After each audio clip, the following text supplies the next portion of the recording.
Hey, Bourbon brothers and sisters, Angry Mac here once again, taking you on my craft journey. I hope you are enjoying the ride.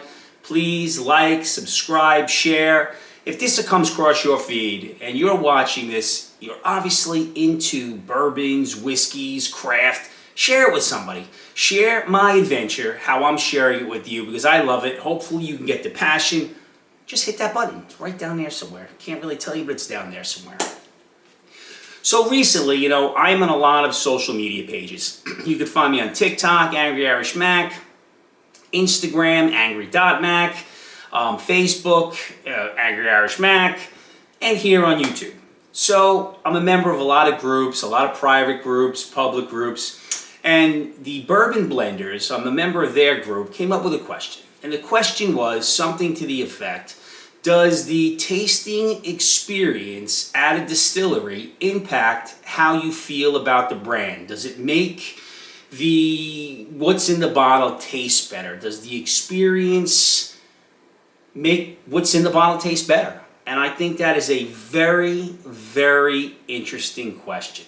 So what I have in front of me are four craft distillers. I have the Broad Branch, just picked this up, Distillery Tour. I have the Conviction Southern Grace Distillings, the Amarone, just picked this up. This one hasn't been cracked yet. I have one of my favorites, King County, right here. Oldest distillery in New York, Brooklyn Pot Distilled. It's absolutely fantastic. Can't stop talking about it. And I have JT Mellick, the only one I haven't been to. Now the question came up because it focused around JT Mellick. JT Mellick has a fantastic product, and everybody thinks that rice spirits, they think of sake. This isn't sake. This is a whiskey. It's not a bourbon. It is sweet. It's got really some classic bourbon tastes. Whatever they're doing down there, I think they're growing crawfish, flooding it out, growing rice. Who knows? But it's an incredible product. It sells out all the time. Bourbon Outfitter. You go on, the high proof stuff is gone in 30 seconds. You have to know somebody down in the area to get your bottle because that's seemingly the only way you can really get it. I only have one, and as you can see, I've been drinking it, but I'm really holding on to this one. So I look at these, and I've been at Broad Branch. I've been at Southern Grace. I've been at Kings County. So here's my story, and here's the experience that I had at these distilleries. And we're going to try to figure out together, leave a comment, do you think it made what's in the bottle better? So at Broad Branch, I had a very personal tour with probably about 10 to 15 of my friends. Good friends, brothers, family by choice. We go to see Broad Branch, and the owner's there, Anna. One of the owners led the tour. You could go there and walk in. They have a beautiful tasting room. It's one of the old square bars. Everybody can see each other. They're pouring. You want to try this. You want to try that.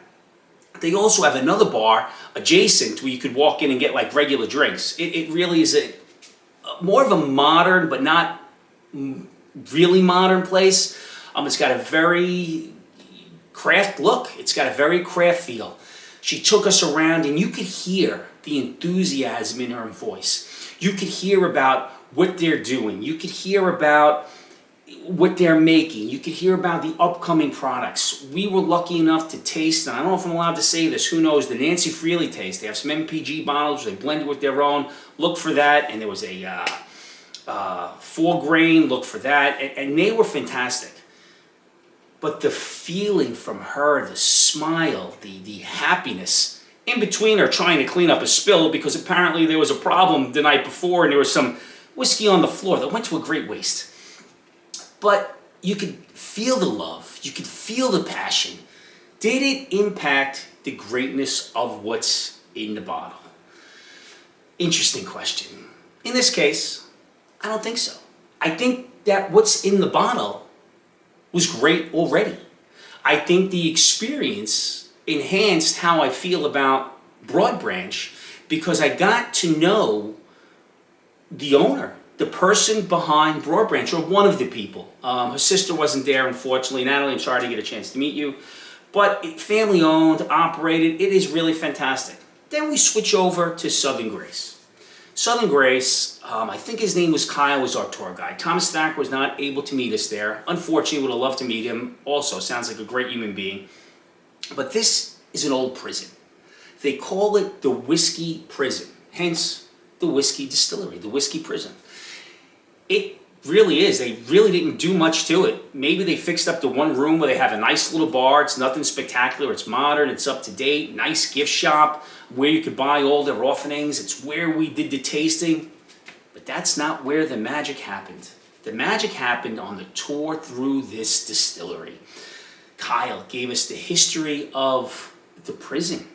The history of the prison. Examples of things that happened in the prison. When they knocked one wall down, the shanks that were in the wall, the prisoner's artwork. The walls are still there. The cages are still there. The prisons are still there. Solitary's still there. There are notes. There's a big sign of the old prison it was. But he went into the story about the prison. Told us about how 2 prisoners escaped to steal a TV up the block and they brought it back. Obviously they got caught because the guard said, well, where'd that second TV come from? But you could hear the knowledge in his voice. You could hear the love he had of what he was doing. Now, he wasn't selling us any bourbon. He wasn't selling us anything. He was sharing his passion for an adventure that he had, something that he felt great about, he was knowledgeable about. Answered a ton of questions. And one of the things that really stood out to me, we had a few questions for him about the distilling process, and he didn't know the answer. So instead of making something up and trying to give us a line, he said, really don't know. You may want to email the master distiller. I'm sure he'd be glad to answer it, but that's a great question. So as he took us out, it was raining outside. We went into the rick house. The music is blasting. They believe in that reverberation gets the liquid in the barrels, and they must be doing something right. Then we went back for our tasting. My God, we've had to taste about 10 to 12 different offerings in there, a whole slew of finished picks. It was just amazing. It was a great experience. But did that experience make what's in the bottle any better? I don't think so.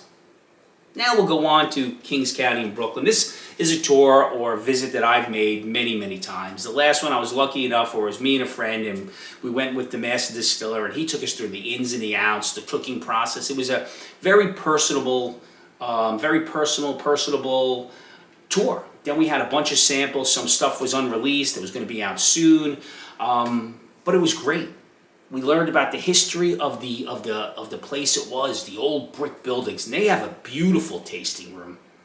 It's a little bar, at the gatehouse, I believe they call it. It's absolutely incredible, the history there. So when I went for a different tour with probably a group of about 10, so I go to the tour and we got the history of the distillery. We had the pot still, we saw the distillery cats, and then it was your basic 4 samplings, but then we got to sample some more. Did it make what's in this glass or what's in this bottle any better? I don't think so. You know what makes it better? The fact that I went to 1, 2, 3 distilleries with people that I care about, people I wanted to be with, and I got to share the experience and the pours with those people. Made the tour infinitely better. Now, we get to JT Mellick, who originated this question. JT Mellick out of Louisiana, from what I understand, it's nothing to look at. It's just big, giant swaths of land. There's no tasting room. There's no bar. I don't even believe there are tours.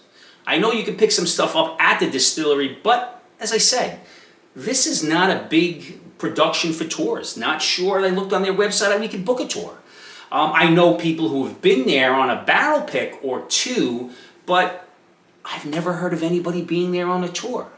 Does that make what's in the bottle of JT Mellick any less? I don't think so. So, here it is from me. What's in the bottle should stand on its own. What's in the bottle you should enjoy with people that you care about, people you're happy to share with, people you want to tell stories with, you want to laugh with, you want to commiserate with, they're sad, you want to cheer them up, you want to smoke a cigar, have a meal. But what's in the bottle should be great, or else you shouldn't be buying it. You shouldn't settle for something that's just okay. None of this is just okay. This is fantastic. Are these 3 any more fantastic than the JT Mellick because the experience here, from what I understand, isn't the same? Absolutely not. So, In closing, find yourself a craft distillery, because a craft distillery, when you go there, you're going to get a great tour. You're probably going to get the manager or somebody deeply involved in the company. It's more personal. Maybe one day JT Mellick will have tours and they will have family in there giving you the tour. But for now, enjoy what's in the glass.